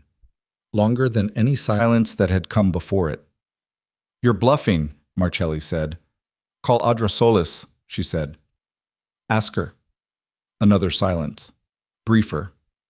"Who are you?" Marcelli said, and for the first time his voice contained something that sounded, underneath everything, like genuine curiosity. "I'm the executive administrative assistant," she said. 90-day contract." She looked at Lucien. He reached over and ended the call. The room held its breath. Then Audra Solis called back, and her voice, when it came through the speaker, carried the particular quiet satisfaction of someone delivering news they've earned the right to deliver. The examiner accepted the hold. Verification is suspended pending review of the contest motion. A pause. Marcelli's documents are frozen, and ours are in the queue. The window on the eastern wall was letting in more light now. The slow, unpromising gray of a November morning doing what November mornings did. Arriving without warmth, without ceremony, without any particular concern for what it was illuminating. Nora sat down heavily in the chair nearest the window. She put her face in her hands. Not crying, just holding it there, the way you hold something that has been almost too much. Foss set his pen down very carefully, as though the surface of the table were fragile. Lucien looked at the window for a moment. Then he looked at Seraphine, and in his face was something she didn't have a clean word for yet. Something between recognition and the particular weight of a man seeing clearly, for the first time, what it had cost to build the thing he'd built, and what it had taken to keep it standing through a night like this one. She looked back at him. Outside, a vehicle was moving on this gravel drive. Audra's team arriving on the grounds, the legal machinery of the next phase coming into motion, the world outside the estate beginning to respond to what had happened inside it. The submission was in the system. The hold was in place. The fraudulent documents were frozen. But Marcelli was still out there, and a man who had spent 2 years building towards something and had just watched it fracture didn't simply pack his car and leave. Seraphine looked at the desk, at the 107 documents, at Foss's handwritten page, at the notebook in her bag, still open to the page with 2 columns. She picked up the notebook, turned to a new page. At the top she wrote, "What does he do next?" And underneath it, without pausing, she began to write the answer. Because in the 61 hours since Vincent Marcelli had first called her personal cell phone, she had learned enough about how he operated to know that the version of him who called to propose terms was not the version who had sent vehicles to the estate gate at 5:47 in the morning, and both of those versions were still out there. And the one she needed to be ready for was not the one who negotiated. The pen moved across the page in the gray morning light. Outside, the November trees stood bare and still along the property line, holding their ground the way bare things do, without pretense, without apology, waiting for whatever came next with the particular patience of things that have already lost everything that was easy to lose and are still, despite that, standing. The notebook page filled in 20 minutes. Seraphine wrote without stopping, not brainstorming, not speculating, but reconstructing. She pulled everything she'd observed about Marcelli's operational logic across 4 days of indirect contact and arranged it in sequence the way she arranged filing systems, by what it revealed about underlying structure, not by what it presented on the surface. He had called to propose terms. That was the tell. Men who were winning didn't propose terms. They waited. Men who called to negotiate at 8 a.m. after a night of failed pressure were men who had a secondary position. They were trying to protect while appearing to concede the primary one. The offer to divide the northern operations wasn't generosity. It was misdirection. It was the negotiating equivalent of showing you one hand while the other one moved. She looked at what she'd written. Then she looked at Foss. The subsidiary holdings he mentioned, she said, the ones he offered to take in exchange for withdrawing, are any of them connected to the compliance records we submitted? Foss had been listening. He looked at the ceiling for a moment, the specific upward look of someone accessing a precise memory. Two of them, he said, the Lakeview Property Management Entity and the logistics subsidiary registered in Indiana. And if those two entities came under scrutiny during a post-arbitration investigation, separate from the fraud question, just ordinary regulatory scrutiny, what would they find? Foss was quiet for 3 seconds. They'd find clean records, he said. Because I cleaned them. 4 years ago, before Marcelli approached me. They're genuinely clean. But Marcelli doesn't know that, she said. Foss looked at her. No, he knows what they looked like before I restructured them. He's been working from 4-year-old intelligence on those entities. She wrote 2 words in the notebook. He's blind. He offered to take the 2 entities he believes are most vulnerable, she said, because he thinks he can leverage the old compliance issues to apply pressure after the arbitration. It's a long game. He loses the arbitration, accepts the fraud exposure, but walks away with 2 entities he can quietly dismantle from within. Using information that's 4 years out of date, Foss said. Yes. She looked at Lucien. He doesn't know about the restructuring. Lucien absorbed this with the stillness she'd come to recognize as his version of rapid calculation. Which means his secondary position is built on nothing. Which means, she said, that when the arbitration ruling comes down and he realizes the subsidiaries are clean, he has no remaining leverage and no remaining legal position, and a fraud exposure that Audra can push into a formal complaint to the state attorney's office. She paused. He's not going to wait for that. No, Lucien said. He's going to move before the ruling, something outside the legal process, something that either forces a settlement or changes the conditions enough that the ruling becomes irrelevant. She looked at the notebook. He sent vehicles to this gate this morning. That wasn't a legal strategy. That was a man testing whether direct action was available to him. It wasn't, Lucien said. He knows that now.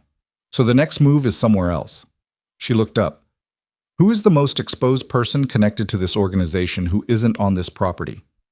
The room went quiet. Lucien's expression shifted. Not dramatically, just a single degree of change in the set of his jaw, the kind of shift that meant the answer was obvious, and the obviousness of it was what made it land hard. Audra, he said. Seraphine was already reaching for her phone. Well, she called Audra at 8:31. Audra answered on the second ring, and in the background there was the sound of her office, papers, another voice at a distance, the particular acoustics of a professional space in early morning operation. Are you in your building? Seraphine said. Yes, Who else is there? A pause. My paralegal. Security is at the desk downstairs. Why? Don't leave the building until I call you back. Don't take a meeting you didn't schedule yesterday.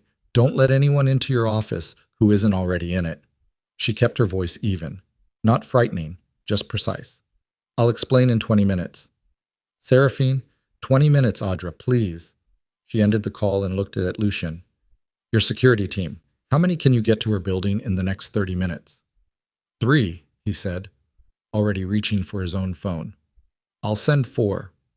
He made the call. Seraphine listened to him give instructions with the compact efficiency of someone who had run operations under pressure before and didn't confuse urgency with chaos. The instructions were specific, calm, and took 40 seconds. When he put the phone down, he looked at her. Done. Marcelli will know his documents are frozen by now, she said. His legal team will have notified him. He has approximately 8 hours before the arbitration board reviews the contest motion and issues a preliminary finding. After that, the fraud exposure becomes a matter of official record, and every move he makes is scrutinized. She paused. 8 hours is enough time to do damage, not enough to rebuild. He'll try to destroy the submission, Nora said from the window. She'd been quiet for the last 20 minutes, listening. If the package can be challenged, chain of custody, authentication questions, any procedural irregularity, he buys time. The chain of custody is clean, Seraphine said. I documented every transfer, time-stamped, witnessed. She looked at Foss. And the Grantham Petrick counter-signatures are live digital confirmations. Those can't be challenged without impugning the firm's authentication system, which is a separate legal exposure Marcelli won't want. Then he goes after the person who assembled it, Nora said quietly. The room held that. The media narrative, Lucian said. What he threatened on the phone. That he could place you inside the organization as a willing participant in asset concealment. Yes, Seraphine said. He'll release it today, probably this morning. Can he make it stick? She looked at her hands for a moment. At the pen she was still holding, the notebook still open in front of her. He can make it noisy, she said. Whether it sticks depends on whether the arbitration finding comes down before or after the news cycle peaks. She paused. If the preliminary finding is issued today, if Audra can push for expedited review given the fraud evidence, then the story becomes man whose legal case was just found fraudulent attacks witness. That's a different story than what he's trying to tell. How long for expedited review? Lucian said. I don't know. I need to ask Audra. She called her back, explained the situation in 4 sentences. The media threat, the timeline, the need for expedited processing. Audra listened without interrupting and then said, I can file a hardship motion for expedited review. Given what's in the contest motion, I think there's a reasonable argument the board will grant it. A pause. It's not guaranteed. What's the realistic timeline if they grant it? Preliminary finding by end of business today. 5 o'clock, maybe 6. Seraphine looked at the window. The November morning outside was fully arrived now. Flat gray sky, the bare tree line, the gravel drive where the vehicles had sat last night now empty and ordinary looking. File it, she said. Filing now, Audra said. And Seraphine, the 4 people who just appeared in my lobby. They're Lucien's. They're there to make sure nobody comes through that lobby who shouldn't. A pause. I appreciate that more than I can currently articulate. I know. File the motion. At 9:47 a.m. the story appeared. Not in a major outlet. Marcelli was too careful for that, and the major outlets had standards that would have required more documentation than he could produce on short notice. It appeared on 3 secondary digital news platforms simultaneously, which told Seraphine it had been pre-written and pre-placed, waiting for a trigger that she now understood had been meant to fire earlier, possibly last night, possibly the moment Marcelli's people arrived at the estate gate. The narrative was what he'd promised. Seraphine Ashcroft, administrative professional, recruited under contract into the operational structure of a known organized crime figure, involved in the movement and concealment of assets across multiple entities. Photographs, exterior shots of the estate, one image of her car in the driveway that she identified as taken from the road beyond the tree line, one image she didn't immediately recognize and then did.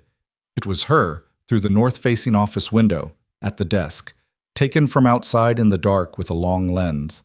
The bruise on her face from Thanksgiving wasn't visible. Nothing in the photographs was technically false. Everything about their framing was a lie. She read it twice, methodically, the way she read everything that mattered. Then she looked up from the screen. Nora was watching her. Lucien was watching her. Foss had his eyes on the table. It's not as good as he wanted it to be, she said. He needed more time to build this. It's rushed. The sourcing is thin, and 2 of the 3 platforms are going to get calls from Audra's office this morning about liability exposure. She set the laptop aside. It'll be shared. It'll be seen. It won't be retracted before end of business. But it's not going to define the story if the preliminary finding comes down today. And if it doesn't come down today, Nora said. Seraphine exhaled slowly. Then we deal with tomorrow. She picked up her phone and called Patrice DeLuis. Patrice answered on the 3rd ring, and Seraphine could hear from the first syllable that she'd already seen the story. I was about to call you, Patrice said. I know. Tell me everything. Start from Thanksgiving, she told her. All of it. The contract, the estate, the server breach, Foss, Nora, the submission, Audra's motion. She told it in order without editorializing, the same way she'd been telling things to Lucian for 2 weeks, because clarity was the only tool that worked in the dark.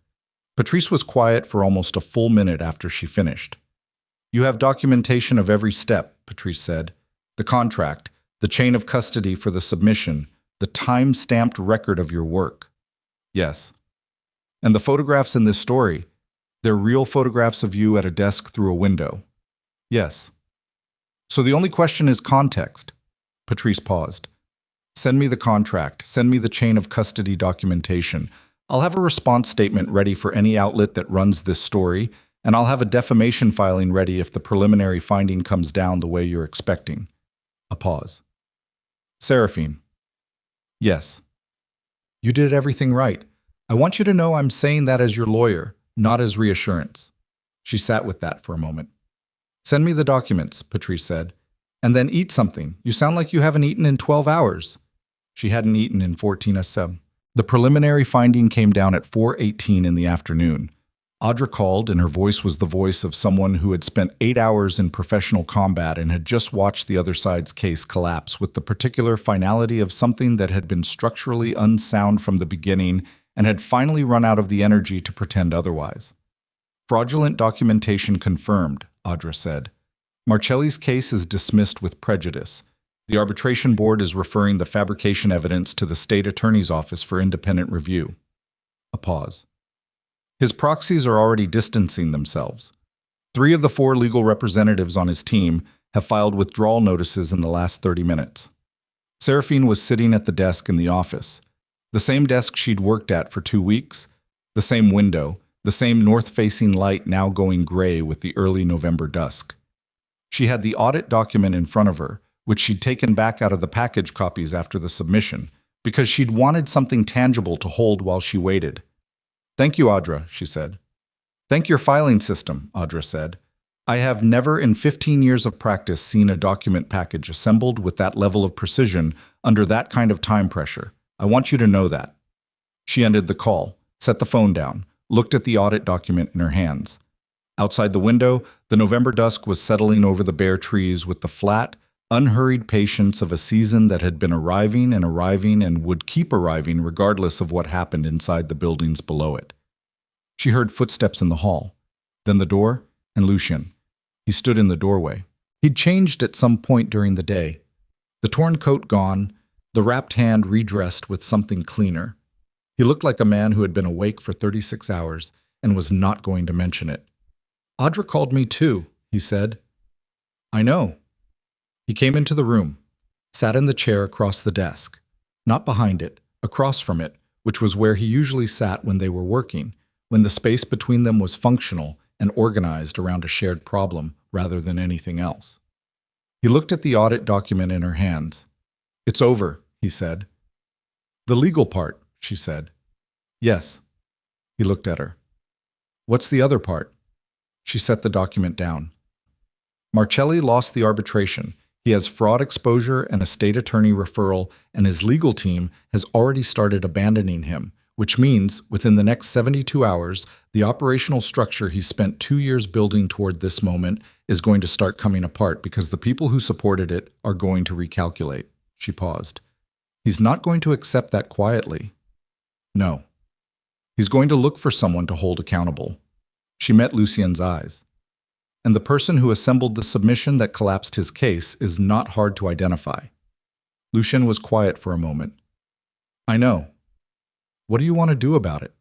He leaned forward, forearms on the desk, and looked at her with the expression she'd come to think of as his honest face, stripped of the operational precision, the deliberate calm, the architecture of a man who had spent decades building structures to stand between himself and the things that could reach him. I want to make sure you're protected, he said, not as a contractual obligation. He paused, and the pause was long enough to be meaningful, as something that matters to me independently of any agreement between us. She looked at him. At the desk between them, with its cleared surface and its stacked ledgers and the single audit document. That's going to be a complicated thing to navigate, she said. I know. For both of us. Yes. She held his gaze for a moment, then she looked at the window. Marcelli's next move is going to be personal rather than legal. It'll come in the next 48 hours before the attorney referral gains traction. She picked up the notebook. So here's what I think we do. The next 48 hours were not clean. Marcelli's response came in layers, the way dismantling things always did. Not a single dramatic move, but a sequence of smaller ones, each probing for the weakness the previous one hadn't found. A second media push, better source this time, that Patrice's response statement blunted within 4 hours. A direct approach to two of Lucian's business partners suggesting the organization was under investigation, preemptively neutralized when Lucian made calls to both partners himself, in person, with documentation from the arbitration finding. An attempt to access the estate's financial accounts through a secondary banking relationship that Foss identified and flagged at 2 a.m. on the second night, having apparently decided that the most useful thing he could do with his remaining professional knowledge was apply it in the direction he should have been applying it for 2 years. The piece Seraphine hadn't anticipated was the visit from her father. He arrived at the estate gate on the second afternoon, not by appointment, not with warning, just a voice on the intercom that the security team relayed to her phone. Martin Ashcroft, requesting to speak to his daughter. She stood in the office with her phone in her hand for a long moment. Then she said, "Let him in." Lucienne, standing nearby, looked at her. "I'll meet him in the front room," she said. "Alone." Seraphine. Alone, Lucian." He nodded. One beat. "I'll be in the hall." She didn't tell him not to be. Her father looked smaller than he had at Thanksgiving. It wasn't a physical thing. He was the same size he'd always been, the same 62-year-old frame she'd been looking at her entire life. It was something in how he was holding it, the particular posture of a man who has lost the thing that made him feel large, which in Martin Ashcroft's case had always been the certainty that he was owed something and that the world's failure to deliver it was someone else's fault. He sat in the chair she indicated. He looked around the room with an expression she couldn't fully classify, something between apprehension and a reluctant, swallowed admiration he would never have articulated. "Nice place," he said. She sat across from him, didn't answer. He looked at his hands. "I heard what happened with Marcelli, the arbitration." "Yes." "I didn't—" He stopped. "I didn't know it was going to go that far." "What did you think it was going to do?" He looked up at her. Something in his face was working against something else. The habitual machinery of a man who had spent his life constructing alternative narratives of his own behavior colliding with a situation that had stripped most of the raw material away. "I thought he'd use you for information," Martin said. "Small things. About how the organization worked. I thought—" He stopped.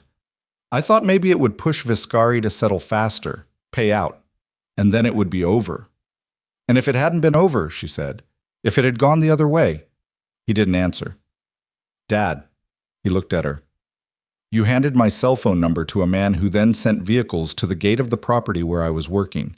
You sent a surveillance photograph of me through a wall window at night to a man who was going to use it to build a false criminal case." She kept her voice even, not cold, not punishing, just clear. "I need to know if you understood what you were doing when you did it." His jaw moved. "I needed the debt cleared." "The debt was already cleared. The moment I signed the contract, it was gone." "I know that. So it wasn't about the debt." He looked away, at the window. At the November afternoon outside, the flat gray sky, the kind of light that didn't flatter anyone. "He came to me," Martin said, quietly. "Marcelli. Before Thanksgiving, before Viscari even showed up at my house. He told me he knew about the debt, and he had a proposition." A pause. "He told me that if Viscari came looking to collect, I should let him know. That there was a girl," he said. "An opportunity." He paused. "He said I'd be compensated." Seraphine was very still. "He knew about Viscari's debt before Thanksgiving," she said. "Yes." "He knew Lucien was looking for an administrative person." "He knew Viscari had been asking around for someone with a specific skill set." "Yes." Martin looked at his hands again. "He wanted someone on the inside. He thought if there was an opportunity, if Viscari offered you the position—" "He planted the idea," she said slowly, "not the contract. He didn't know about the contract specifically, but he knew Lucien was looking for someone with administrative skills, and he positioned me, through you, as a potential candidate who would be surrounded by existing leverage." "He said you'd be safe," Martin said. The words came out raw and unconvincing, the way words did when the person saying them didn't fully believe them anymore. "He said it was just information, administrative information." She looked at her father, at the man who had hit her on Thanksgiving afternoon and watched her drive away the next morning without calling once in the week since. The man who had handed her to a stranger for compensation, and then, when the stranger lost, had come here in the gray November afternoon to tell her he hadn't known it would go that far. She thought about what she'd told Lucien, that trapped people and compromised people were different things. She thought about whether her father was trapped or compromised. She sat with the question honestly, the way she sat with every hard question. She didn't have a clean answer, and for the first time in her life she decided that was acceptable. That some questions about other people didn't require resolution, because the resolution she was responsible for was her own. "I'm not going to report what you told me," she said. "Not to Lucien, not to Audra, not to anyone. Marcelli's case is already collapsed and your information doesn't change the legal picture." She paused. "But I need you to understand something." He looked at her. "I'm not coming back," she said. "Not for holidays, not for emergencies, not for phone calls when the next thing falls apart." She said it without heat, without the particular pointed delivery of someone who has been rehearsing. Just fact, cleanly stated. "I'm not punishing you. I'm not angry in a way that requires punishment. I'm just done with that version of my life." Martin Ashcroft looked at his daughter for a long moment. Something moved across his face. It wasn't the rage she'd spent 31 years navigating, and it wasn't the self-pity that usually followed when the rage ran out. It was something older and quieter and considerably sadder, the expression of a man recognizing, late, what he'd had, and what he'd done with it, and understanding that neither recognition nor regret changed the arithmetic of it. "Hey," he said. Just that, one word, no appeal, no protest, no manufactured contrition. She stood. He stood. At the door he stopped, turned back. "You were always," he started, stopped, started again. "You were always the smartest person in any room you were in. I don't know if I ever told you that." She looked at him.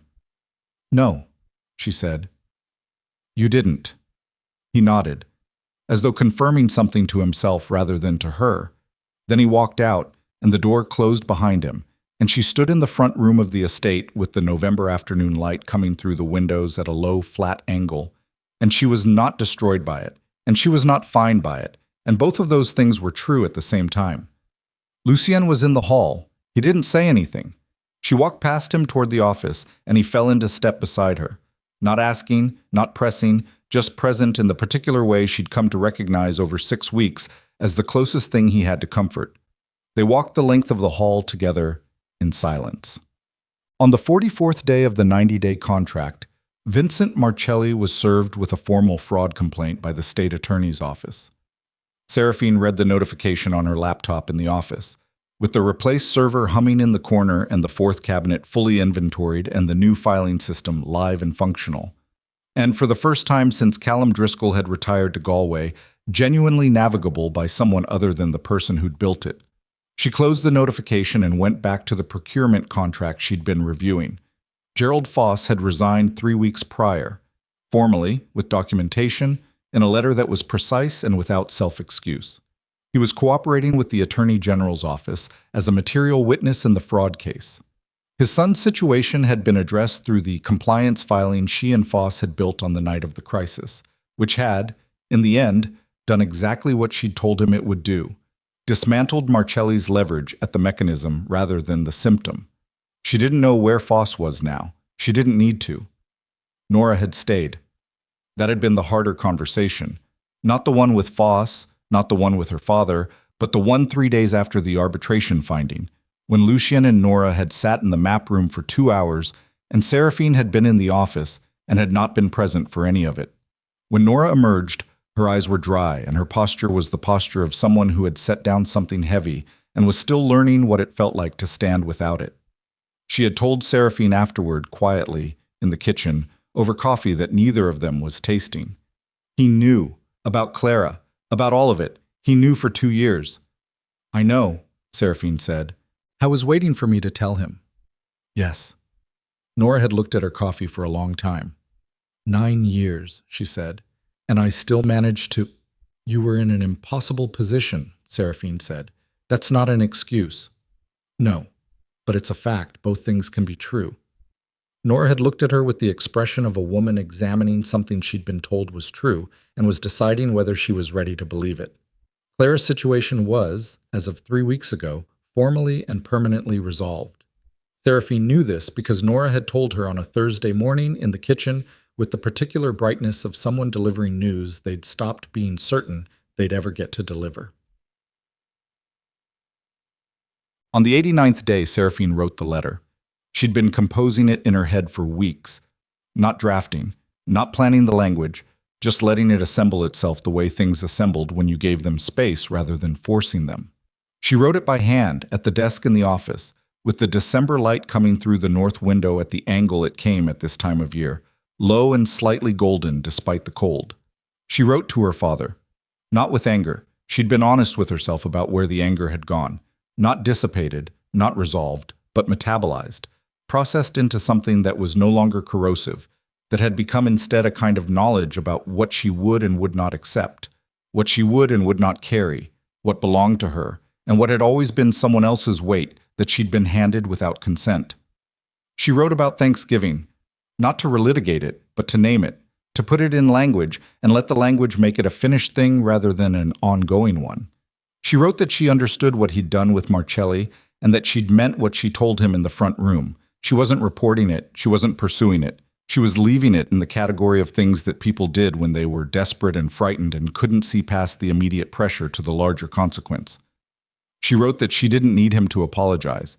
She wrote that an apology, at this point, would be for his benefit rather than hers, and she was done organizing her responses around his needs. She wrote, I hope you find a way to live that doesn't require borrowing from people you can't repay. I hope whatever comes next is lighter than what came before. I won't be there to see it, but I mean it. She folded the letter, addressed the envelope, sealed it. Then she set it aside and went back to work, because the procurement contract wasn't going to review itself, and there was an operational audit scheduled for the following week that required preliminary documentation she hadn't finished. On the 90th day, Lucian came to the office at 7 in the evening. She'd been expecting him. Not at 7 specifically, but that day. The way you expect weather when you've been watching the sky. She'd been sitting at the desk with the procurement files and the operational audit prep and the fourth cabinet, which she'd reorganized 3 times now into something that bore no resemblance to what she'd found and every resemblance to how the organization actually functioned. He sat in the chair across the desk. The chair that had become, over 90 days, specifically his, positioned at exactly the angle he preferred, the one she'd stopped adjusting when she rearranged the room in week 4. He put a folder on the desk. She looked at it. Didn't pick it up yet. New contract, he said. I assumed. The terms are different from the original. He paused. Not employment terms. She looked at the folder, then at him. Partnership terms. Yes. She picked up the folder and opened it.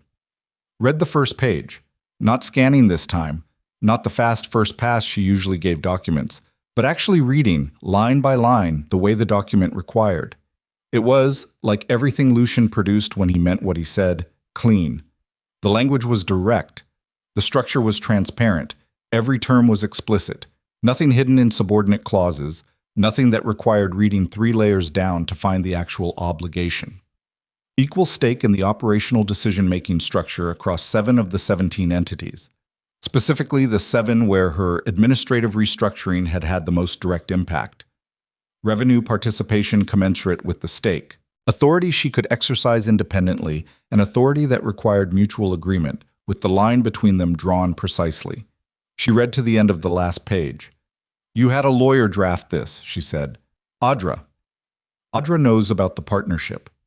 Audra said it was, and I'm quoting, the most sensible business decision you've made in the 5 years I've represented you. And then she asked if you were available to consult on a separate matter because she has a client with a document management crisis. Seraphine looked up. Something crossed her face that was not quite a smile but occupied the same territory. You should know, she said, that I am not easier to work with in a partnership structure than in an employment structure. I assumed that as well. I will disagree with you regularly.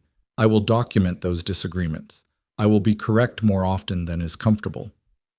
I've noticed that pattern over the last 90 days. Yes. She looked at the document again. At the clean terms, the explicit authority, the line drawn between independence and mutual decision. The thing she'd asked for, without knowing she was asking for it, since the morning she'd sat in a gas station parking lot and called a number on a business card and said, "I have conditions." She looked at Lucien. He was watching her with the expression she'd come to think of as his real face, the one underneath the operational precision, the one that had looked at her in her father's living room and seen the bruise and chosen not to look past it. She picked up the pen. "I have one amendment," she said. He almost smiled. "Of course you do. Dispute resolution clause. Paragraph 9. The timeline for independent review is 30 days. That's too long. 15. He looked at the paragraph. 15. If we can't resolve a dispute in 15 days, a 30-day timeline isn't going to fix it. Agreed, he said. 15. She made the change in the margin, initialed it, and signed the bottom of the last page. She slid the document across the desk to him. He picked up the pen, signed without hesitation. The December evening had settled fully against the windows. Dark, cold, the particular stillness of a night when the wind has stopped and the ground has frozen and everything outside has gone as quiet as it gets in this part of the country, in this part of the year. Inside, the server hummed. The heat ran through the floors. The fourth cabinet stood organized and navigable against the wall, its 89 years of collective institutional knowledge finally legible to someone other than the person who'd built the system. Seraphine looked at the signed document on the desk between them. She thought about the woman who had driven away from her father's house in the gray November morning, with a bruise on her face and a business card in her hand and the cold, indifferent air on her skin, and had thought, not brave, just resolved, the way you feel when you've stopped arguing with the weather. She thought about how much weather she had walked through since then, how much she'd gotten wrong, and how much she'd understood faster than she'd expected, and how many times in the past 90 days she'd made a decision in this office or in a hallway or on a phone that she could not have made 6 months ago, not because she lacked the intelligence, but because she'd spent 31 years in a house that treated her intelligence as a problem to be managed rather than a capability to be used. She looked at Lucien. 15 days, she said. Dispute resolution. 15 days, he agreed. She stood, picked up the procurement file she'd been working on, set it on the corner of the desk in the specific position that meant pending, to be completed tomorrow. Then she picked up her notebook, the one with the 2 columns, and the page where she'd written, "What does he do next?" and the 44 pages of working notes accumulated across 90 days of a life she hadn't known she was building until she was most of the way through building it. She walked to the door. "Seraphine," Lucien said. She stopped, didn't turn around. "Thank you," he said, quietly, without ceremony. She thought about what to say, thought about the 90 days and the fourth cabinet and the replaced server and Foss's handwritten page and Nora's 9 years and her father's 1 word, "Okay," and the letter sealed in its envelope on the corner of the desk. 15 days, she said again. She heard him exhale, something that was not quite a laugh but was closest to one she'd heard from him in 3 months. She walked out of the office, down the hall, past the map room and the kitchen and the east wing where her quarters had been for 90 days, and through the front door of the estate into the December night. The cold hit her face clean and sharp.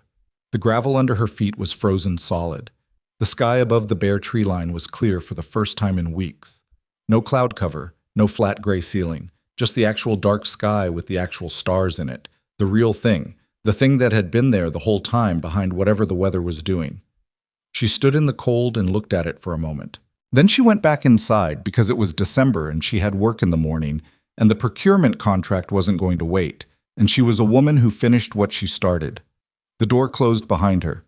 The estate settled into its nighttime rhythms, the heat, the quiet, the particular sound of a place that had stopped being a fortress and become, without anyone quite deciding that it would, something that functioned more like a home. Outside, the December night continued doing what it did, cold, clear, indifferent, vast, and full of stars that had been burning for longer than any human emergency and would keep burning long after every debt in this story was either paid or forgiven or simply, finally,